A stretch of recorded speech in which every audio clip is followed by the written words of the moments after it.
ওমানের ঈদের নামাজ আর আমরা আসামের ঈদের নামাজে বেজান বেশ কম আছে। এখানে আমরা 6 তকবীরের নামাজ পড়ি আর তারা 12 তকবীরের নামাজ পড়েন। আর ওমানি ভাই তো রাত বন্দুক দেখি আপনারা কেউ ডরাইবা না, এগুন তো ইতিহাস আমি কইয়া। আসসালামু আলাইকুম বন্ধুরা, কিলা আছো আপনারা সব? সবাইকে জানাই পবিত্র ঈদের অনেক অনেক শুভেচ্ছা এবং ঈদ মোবারক। আমরা ভাবছি যে ওমান শনিবারে ঈদ হইব, কিন্তু ঈদ হয়ে গেছে গা ফ্রাইডে। এখানে প্রত্যেক বছর ইন্ডিয়ার লগে ঈদ হয়, কিন্তু এই বছর হয়ে গেছে গা একদিন আগে। আর রোজা হয়ে গেছে গা 29টা। এখানে ওমানি হলে একটা রোজা মারিয়া খাইলেছেন। যাই হোক, করার কিছু নাই, এগুলো এখন হুকুমতে অর্ডার দিছে ঈদ করার লাগিন ফ্রাইডে। আর আমরা খামতে কিনা আর ঘুমাইছি না, যে এখানে গুছু গুছু করি আর ফজরের নামাজ পড়ে রেডি হয়ে গেছে গা ঈদের নামাজে যাবার লাগে। আর ইনু ঈদের নামাজ হলো 6:50। আর এখন বর্তমানে বাজে 5:40, বাক্কা টাইম বাকি আছে আবো, কিন্তু আমরা তোরা জলদি বাড়ি গেছি গিয়া। এখানে আমরা অনেক জায়গা আটে যেতে লাগে, প্রায় 2-2.5 কিলোমিটার জায়গা হইব আটে যেতে লাগে। এখানে এক বছর আমরা ঈদের নামাজ মিস হয়ে গেছিল গিয়া, পরে যাই হোক আমরা তোরার লাগে ঈদের নামাজ পাইছি। এর লাগে এই বছরে আমরা যাতে এই মিস্টেক না হয় এর কারণে আমরা একটু জলদিবাজি করে বাড়ি গেছি গিয়া। এখানে ওমানের একটা নিয়ম আছে যে তারা যতবেলে সূর্য দেখুন না অতবেলে ঈদের নামাজ পড়িতা না। যদি তারা সূর্য দেখি লাইনতে তারা টাইম দেখতা না ঈদের নামাজ পড়ি লইবা। এর লাগে আমরা সূর্য উঠিবার আগে জায়গা মতো বসিতে লাভ। ওখানে টাইমও বাক্কা আছে আবার ধরো 6:10 হয়ে আছে বর্তমানে। আর এবার আস্তে আস্তে বাক্কা ফসা হয়ে আছে। আর আমরা আটি আটি আই আমরা টাইম মতো আর কি জায়গা পৌঁছে গেছি। আমরা ইয়া দেখি আর মানে আস্তে আস্তে হবে মানুষ আইতিরা। তাই মানুষ এইবার ভিতরে আমি আপনারা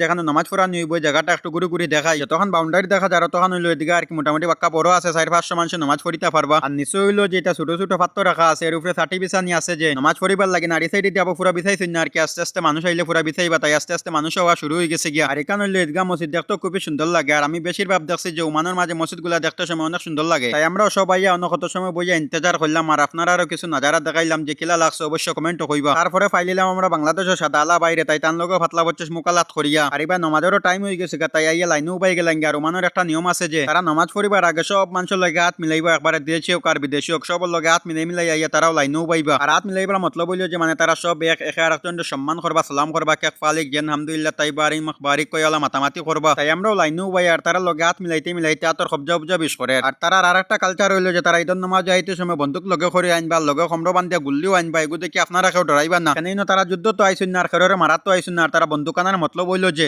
তারা পুরানা কালচার দিয়ে ইয়াদ করতে আর ঈদের নামাজ পড়ি আসমানে দিয়ে বন্দুক মারিয়া ঈদের খুশি বানায়। আর ওমানের ঈদের নামাজে আর আমরা আসামের ঈদের নামাজে বেজান বেশ কম আছে। এখানে আমরা 6 তকবীরের নামাজ পড়ি আর তারা 12 তকবীরের নামাজ পড়ে। জেলা আমরা দেশে ঈদের নামাজে আমরা প্রথম রেখা তো 3 তকবীর দেই, তারা ইনো 7 তকবীর দেই, বাদর রেখা তো 5 তকবীর দেন, মোট তারা 12 তকবীরের নামাজ পড়ে। আর ফইলা আমরা তোরা বেজাল লাগে যেত যে নামাজ পড়া। এখন তো আর ইলা হয় না। এখানে আমরা আস্তে আস্তে মানে অভ্যাস হয়ে গেছে গা। তারা ঈদের নামাজ পড়িয়া গোল হইয়া বইয়া খাজুর খাইয়া মুখ মিঠা করিয়া সবে মিলে ঈদের খুশি বানাই। তাই আমরা ঈদের নামাজ পড়ি আর আমরা বিদেশির লাগে ঈদ অন্য শেষ। এখানে নামাজ পড়ি লাইছে মানে ঈদ হয়ে গেছে গিয়া। এখানে আমরা কাল পুরা রাত ঘুমাইছি না, এখানে সারি রাত কাম হয়েছে। আর 4টার সময় আইয়া সিধা আই গেছি গা নামাজ। আর এখন গিয়ে আমরা ঘুমাইতাম। তাই আমরা সন্তাই ভাই ওখানে কয়েকখান বিলে ফটো মারতা, তাই মসজিদের সামনে আইয়া কয়েকখান ফটো মারি আর কয়েকটা ভিডিও শুট করিয়া সিধা আই গেছে গা রুম। আর ভিডিও আপলোড করতে সময় অনেক লেট হয়ে গেছে গা। এখানে ভিডিও এডিট করতাম পারছি না, এখানে আমরা আইয়া ঘুমাই গেছিলাম গিয়া। লাগিনে একটু লেট করিয়া ভিডিও আপলোড করে এখানে টাইম মতো ভিডিও আপলোড করতাম পারছি না। আর ভিডিও ভালো লাগলে অবশ্যই ফলো করবা। রাতগুলাইন ভিডিও শেষ করি আর